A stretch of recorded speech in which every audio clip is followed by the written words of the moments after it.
S ಮರೆಯಕ್ಕೆ ಆಗಲ್ಲ. ಒಂದೊಂದು ಸಿನಿಮಾದಲ್ಲಿ ಒಂದೊಂದು ರೀತಿಯ ಪಾತ್ರ ಸರ್. ಎಲ್ಲಾ ಸಿನಿಮಾದಲ್ಲೂ ಒಂದೊಂದು ಪಾಠ ಕಲ್ತಿರ್ತೀರಾ. ಸೊ ಯಾವ್ಯಾವ ಸಿನಿಮಾದಲ್ಲಿ ಯಾವ್ಯಾವ ಪಾಠ ಕಲ್ತ್ರಿ ನೀವು ಅಂತ? ಕಿರಿಕ್ಪಾಟಿನೇ ಒಂದು ಮೆಮೊರಬಲ್. ಆ ಒಂದು ಸಂದರ್ಭ, ಅದು ಫಸ್ಟ್ ಫಿಲಮ್ ಯಾರಿಗೇ ಆಗಿರ್ಲಿ ಅದೊಂದು ವಿಶೇಷವಾದ ಅನುಭವ ಕೊಡುತ್ತೆ. ಹೌದು. ಇನ್ನು ಅದಾದ್ಮೇಲೆ ಸುಮಾರು ಸಿನಿಮಾಗಳು ವಿಶೇಷವಾದ ಅನುಭವ ಕೊಟ್ಟಿದೆ. ಅದರಲ್ಲೂ ಹಂಬಲ್ ಪ್ರೊಡ್ಯೂಷನ್ ನೋಗರಾಜ್ ಅಂತ ಒಂದು ಮಾಡಿದ್ವಿ. ಅದ್ರಲ್ಲಿ ಗುರುದಾಸ್ ಭಟ್ ಅಂತ ಒಂದು ಗೇ ನೇಚರ್ ಕ್ಯಾರೆಕ್ಟರ್. ಅದು ನಿಮ್ಗೆ ಅದೊಂಚೂರು ಚಾಲೆಂಜಿಂಗ್ ಅನ್ಸ್ತು. ಓಕೆ. ಆ ಪಾತ್ರಕ್ಕೆ ಹೊಂದ್ಕೊಳ್ಳೋದು ಒಂಚೂರು ನಮ್ಗೆ ಸಡನ್ ಆಗಿ ಕಷ್ಟ ಆಗ್ಬಿಡುತ್ತೆ. ಓ ಹೌದು, ಖಂಡಿತ ಖಂಡಿತ. ಅದೊಂದು ನಾರ್ಮಲ್ ಪಾತ್ರ ಅಲ್ಲ. ನಾವು ಡೈರೆಕ್ಟರ್ ಸಾದ್ ಖಾನ್ ಅವರು ಸಖತ್ತು ನನಗೆ ಒಂದಷ್ಟು ರಿಹರ್ಸಲ್ಸ್ ಇರ್ಬೋದು, ಅವರ ಆಕ್ಟಿವಿಟೀಸ್ ಇರ್ಬೋದು, ಗೇ ಅವರ ನೇಚರ್ ಇರುವಂತಹ ಅವರ ಆಕ್ಟಿವಿಟಿ ಹೇಗೆ ಅದನ್ನೊಂದಷ್ಟು ನಮ್ಗೆ ತಯಾರಿ ಮಾಡ್ತಾ, ಅದ್ರಲ್ಲಿ ಒಂಥರ ನಿಮ್ ಡೈಲಾಗ್ ಡೆಲಿವರಿನೇ ಒಂಥರ ಸೆಟಲ್ಡ್. ಯಾವ್ದಾದ್ರು ಡೈಲಾಗ್ ಮರ್ತು ಬಿಟ್ಟಿದ್ದೀನಿ. ಹೌದಾ? ಏನೋ ಇದೆ. How is things nice Nograj,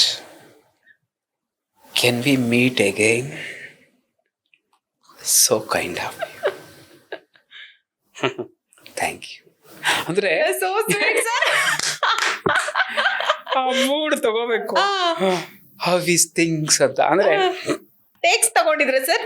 takes ತಗೊಂಡಿದ್ದೀನಿ. ಅಯ್ಯೋ ಸಾದ್ ಖಾನ್ ಅವರಂತೂ ನಿಮ್ಗೆ ಒನ್ ಟೇಕಿಗೆಲ್ಲ ಓಕೆ ಮಾಡಲ್ಲ. ನಾವು ಸ್ವಲ್ಪ ಸೈಕಲ್ ಹೊಡೆದಿದ್ದೀವಿ ಅದನ್ನ. ಹೆಂಗೋ ಅಂದ್ರೆ ಎಂಡ್ ರಿಸಲ್ಟ್ ಚೆನ್ನಾಗೇ ಇತ್ತು. ಓಕೆ ಟೇಕ್ ಚೆನ್ನಾಗೇ ಆಗಿದೆ. ಸೊ ಅದೊಂದು ಮೆಮೊರಬಲ್ ಡೇಸ್, ಮೆಮೊರಬಲ್ ಫಿಲ್ಮ್ ಅದು ನನಗೆ, ನನ್ನ ಜೀವನದಲ್ಲಿ. ಹಂಬಲ್ ಪ್ರೊಡ್ಯೂಷನ್ ನೋಗರಾಜ್, ಅದರಲ್ಲೂ ಡ್ಯಾನಿಶ್ ಅವರಂತೂ ಎಷ್ಟು ಸಪೋರ್ಟಿವ್ ಅವರೆಲ್ಲ. ಅಂದ್ರೆ ಇನ್ನೊಂದು ರಕ್ಷಿತ್ ಸಾರೇ ಅದಕ್ಕೆ ಇನ್ವೆಸ್ಟರು, ಹೇಮಂತ್ ರಾವ್ ಇದ್ರು, ಸೊ ಪುಷ್ಕರ್ ಸಾರ್ ಇದ್ರು, ಎಲ್ಲ ಸೇರಿ ಮಾಡಿರುವಂತ ಸಿನಿಮಾ ಅದು. ಅದು ನನಗೆ ಒಂಥರ ಒಬ್ಬ ಈ ಪಾತ್ರ ಕೊಟ್ರಲ್ಲ ಅಂತ. ಚಾಲೆಂಜಿಂಗ್ ರೋಲ್ಸ್ ನ ಎಕ್ಸ್ಪೆಕ್ಟ್ ಮಾಡ್ತಾನೆ ಒಬ್ಬ ಕಲಾವಿದ. ನಾರ್ಮಲ್ ಗಿಂತ, ಈಸಿ ಪಾತ್ರಗಿಂತ ಏನೋ ಒಂದು ವಿಶೇಷ ಇದ್ರೆ ಅದೊಂದು ಆರ್ಕ್ ಇರಬೇಕು ಪಾತ್ರದಲ್ಲಿ. ಆ ತರದ್ದು ಎಕ್ಸ್ಪೆಕ್ಟೇಷನ್ ಇರುತ್ತೆ. ಆ ತರದ್ದೊಂದು ಪಾತ್ರ. ಇನ್ನು ಅನೇಕ ಸಿನಿಮಾಗಳು ಅಪ್ಪು ಸಾರ್ ಜೊತೆ ನಟ ಸಾರ್ವಭೌಮ ಮಾಡಿದ್ವಿ. ಅಪ್ಪು ಸಾರ್ನ ನೋಡೋದೇ ಒಂದು ನಮ್ಗೆ, ಅವರು ಸೆಟ್ಟಿಗೆ ಬಂದು ಫಸ್ಟ್ ಡೇನೆ ನೀವು ಹಂಬಲಲ್ಲಿ ಮಾಡಿದ್ರಲ್ಲ ಗುರುದಾಸ್ ಭಟ್ ನೀವೇ ಅಲ್ವಾ? ಹೋ ಸಾರ್ ಅಂತ. ಹೌದು ಹೌದು ಅಂತ. ಏನ್ ಮಾಡಿದೀರಾ ಸಾರ್ ಅಂದ್ರೆ ಅವ್ರಿಗೆ ನನ್ನನ್ನು ಹೊಗಳಿ ಏನು ಆಗ್ಬೇಕಾಗಿಲ್ಲ, ಅಥವಾ ಯಾಕೆ ಹೊಗಳ್ಬೇಕು. ಅವರು ನಮ್ಮಂತ ಸಣ್ಣ ಕಲಾವಿದರನ್ನ ಬಂದು ಅಪ್ರಿಶಿಯೇಟ್ ಮಾಡ್ತಾರೆ. ಖಂಡಿತ ಸರ್, ಖಂಡಿತ. ಅದು ನನಗೆ ಚುಮ್ಮನ್ಸ್ತ ಅವತ್ತು. ಅಂದ್ರೆ ಒಂಥರ ರೋಮಾಂಚನ. ಅಪ್ಪು ಸಾರ್ನ ಅವತ್ತು ಮೀಟ್ ಮಾಡಿದ್ ನಾನು ಫಸ್ಟ್. ಅದು ತುಂಬಾ ಖುಷಿ ಕೊಡ್ತದು. ಹಾಗೇನೆ ಇನ್ನು ಅನೇಕ ಸಿನಿಮಾಗಳು, ರಮೇಶ್ ಅರವಿಂದ್ ಜೊತೆ ಶಿವಾಜಿ ಸುರತ್ಕಲ್ ಅಂತ ಪಾರ್ಟ್ 1 ಪಾರ್ಟ್ 2 ಎರಡರಲ್ಲೂ ಇದ್ದೆ ನಾನು. ಅದು ಥ್ರೂ ಔಟ್ ದ ಜರ್ನಿ ಇರ್ತೀನಿ. ಆ ಸಿನಿಮಾ ಪೂರ್ತಿ ಇರ್ತೀವಿ ಹೆಚ್ಚು ಕಡಿಮೆ. ಇನ್ನೊಂದು ರಮೇಶ್ ಸರ್ ಜೊತೆ ಅಭಿನಯಿಸೋದೇ ಒಂದು ಖುಷಿ. ಖಂಡಿತ. ಆ ವ್ಯಕ್ತಿ ಎಷ್ಟು ಕಲಿಯೋದಿದೆ ನಾವು ಅವ್ರನ್ನ ನೋಡಿ ಅನ್ನೋದು. ತುಂಬಾ ಕಲ್ತಿದ್ದೀನಿ ರಮೇಶ್ ಅರವಿಂದ್ ಅವ್ರ ಜೊತೆ. ಹಾಗೆ ಸಿಂಪಲ್ ಸುನಿಯ ನಿರ್ದೇಶನದಲ್ಲಿ ಅನೇಕ ಸಿನಿಮಾಗಳು, ಬಜಾರ್ ಇರ್ಬೋದು, ಬಜಾರಲ್ಲಿ ಒಬ್ಬ ಲೆಕ್ಚರರ್ ಪಾತ್ರ, ಅದರಲ್ಲಿ ಇಂಗ್ಲಿಷ್ ಕೂಡ ಪಾತ್ರ ಧನ್ವೀರ್ ಅವ್ರಿಗೆ. ಹೀಗೆ ಸಾಕಷ್ಟು ಸಿನಿಮಾಗಳು ಮಾಡ್ಕೊಂಡ್ ಬಂದ್ವಿ. ಒಂದೊಂದು ಸಿನಿಮಾನು ಒಂದೊಂದು ಎಕ್ಸ್ಪೀರಿಯನ್ಸ್. ಇತ್ತೀಚೆಗಂತೂ ಸುದೀಪ್ ಸರ್ ಜೊತೆ ಮಾರ್ಕ್ ಸಿನಿಮಾ ಅಂತೂ ಸುಮಾರು ಹೆಚ್ಚು 30-35 ದಿನ ಶೂಟ್ ಮಾಡಿದೀವಿ. ನಾನು ಇದ್ದೆ. ಪಾತ್ರ ಚಿಕ್ಕದ್ ಅನ್ಸ್ಬೋದು ನಿಮ್ ತೆರೆ ಮೇಲೆ ನೋಡುವಾಗ, ಬೇಕಾದಷ್ಟು ಒಂದಷ್ಟು ಕೆಲವು ದಿನ ಡೈಲಾಗ್ಸ್ ಇಲ್ದೇ ಇರುವಂತದ್ದು ಕೆಲವು ಕಟ್ ಆಗಿದಾವೆ. ಹಾಗಾಗಿ ಅಷ್ಟ್ ದಿನ ವರ್ಕ್ ಮಾಡಿದ್ರೆ ಅನ್ಸುತ್ತೆ. ಬಟ್ ಆ ಪಾತ್ರ ಕೊಟ್ಟಿದ್ದಾರೆ, ಅದೊಂದು ಜನಕ್ಕೆ ರೀಚ್ ಆಗಿದೆ, ಸಿನಿಮಾ ಸಕ್ಸಸ್ ಆಗಿದೆ, ಖುಷಿ ಕೊಟ್ಟಿದೆ. ಸುದೀಪ್ ಸರ್ ಜೊತೆ ಇರೋದೇ ಒಂದು ವಿಶೇಷ. ಅಂತಹ ಮೇರು ನಟ ಅಭಿನಯ ಚಕ್ರವರ್ತಿ ಜೊತೆ ನಾವು ಇದೀವಲ್ಲ ಅನ್ನೋದೇ ಒಂದು ಸಂತೋಷ. ಸರ್, ಎಷ್ಟೋ ಸಿನಿಮಾಗಳು ಮಾಡಿದೀರಾ, ಅದ್ರಲ್ಲಿ ಒಂದೊಂದು ಡೈಲಾಗ್ ಅಂತಾನೆ ನಿಮಗಂತಾನೆ ಕೊಡ್ತಾರ. ಆ ಸಿನಿಮಾಗಳಲ್ಲಿ ಯಾವ ಒಂದು ಸಿನಿಮಾದ ಡೈಲಾಗ್ ನಿಮಗ್ ತುಂಬಾ ಪ್ರಿಯಕರ ಆಗಿರೋ ಅಂತದ್ದು? ನನಗೆ ಇವತ್ತಿಗೂ ಕಿರಿಕ್ಪಾಟಿಗೆ. ಹೌದು, ಬೇರೆದು ನೆನ್ಪು ಮಾಡ್ಕೊಂಡ್ರು ನೆನ್ಪೇ ಆಗಲ್ಲ ಸಂದರ್ಭಕ್ಕೆ.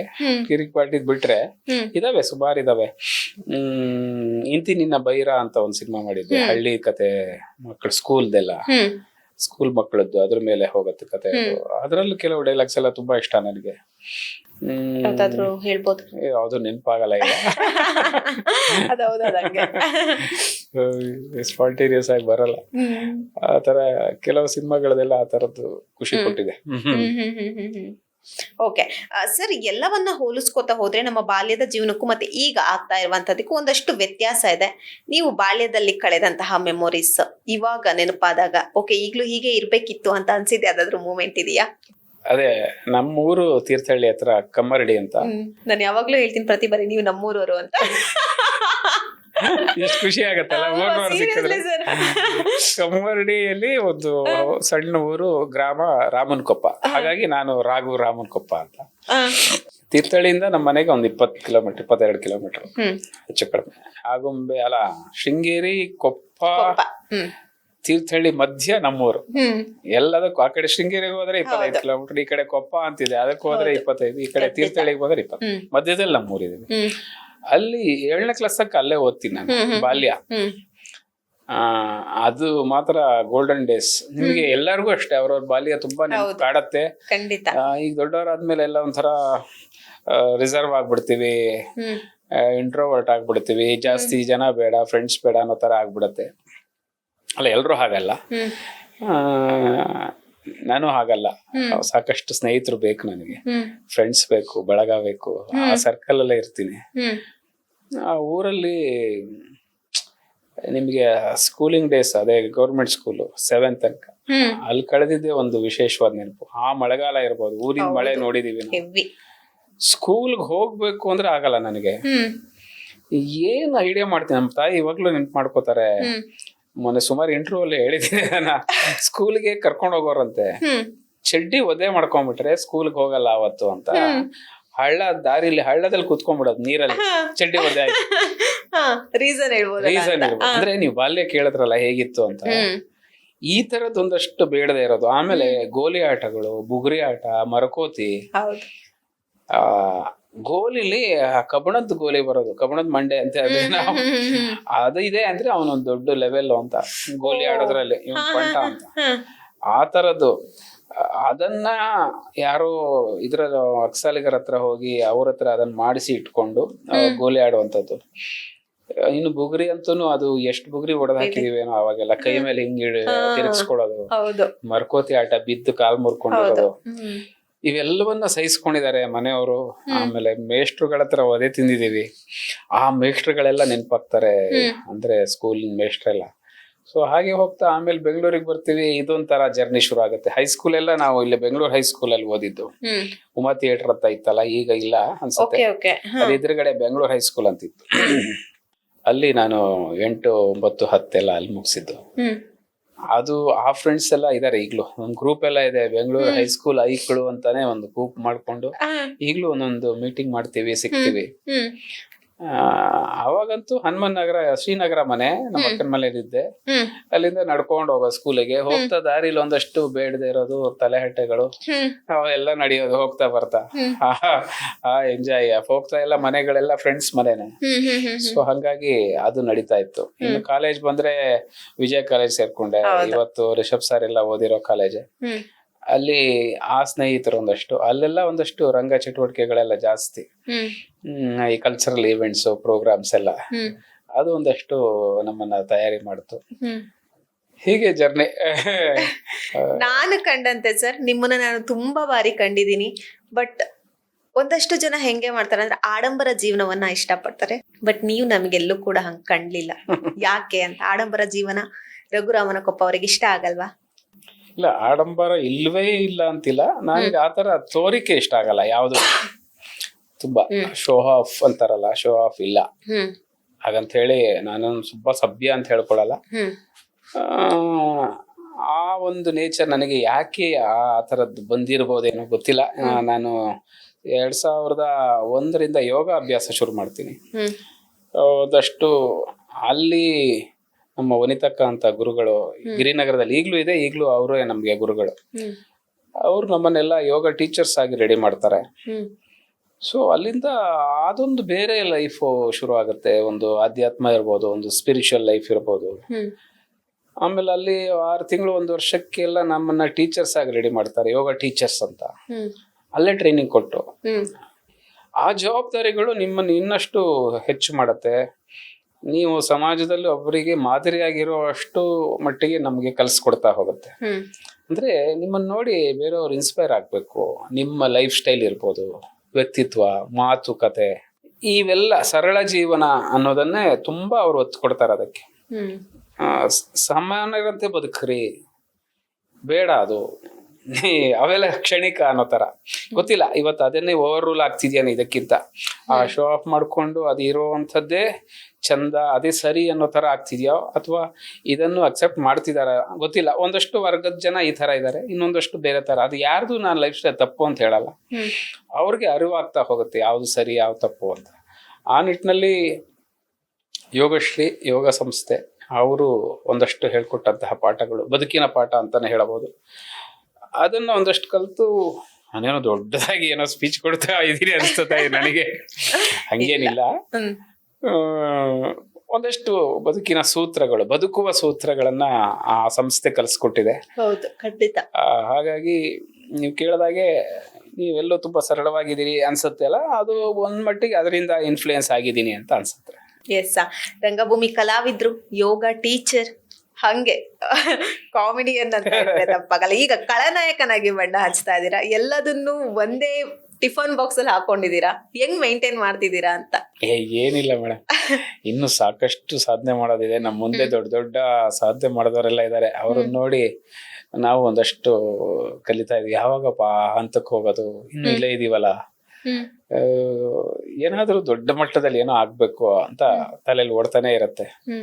ನೀವ್ ಹೇಳಿದಾಗೆ ಒಂದೇ ಟಿಫಿನ್ ಬಾಕ್ಸ್ ಅಲ್ಲಿ ಕಲಾವಿದ, ಈ ಕಡೆ ಹಾಸ್ಯ, ವಿಲನ್ನು ಅಥವಾ ಯೋಗ, ಎಲ್ಲಾನು ತೂಗ್ಸೋದಕ್ಕೆ ಮನಸ್ಸೇ ಮುಖ್ಯ.